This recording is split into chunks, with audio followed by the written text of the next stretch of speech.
Sa mga Angelinas ko, maraming salamat sa inyong lahat at sana huwag kayong magsawa sa patuloy na pagsuporta sa akin. Siyempre, sa mga Angelinas ko dito sa Pilipinas at sa mga Angelinas din sa abroad po, maraming salamat po sa inyong lahat at gusto ko pong sabihin na lahat ito na ginagawa ko talagang nagiging mabuti dahil sa inyo. Kaya sana po lagi kayo nandyan para sa akin. At simula nung umpisa, talagang hindi niyo ako iniwan. Maraming salamat sa Angeliners ko. Sana magkasama tayo sa Pasko, syempre. At sana kung nandito man ako sa birthday ko, sana makasama ko kayo. Sobrang maraming salamat, Angeliners. At mahal ko kayong lahat. God bless you!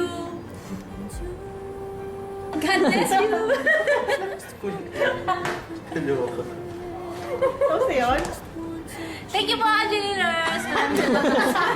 May pahabol na ba?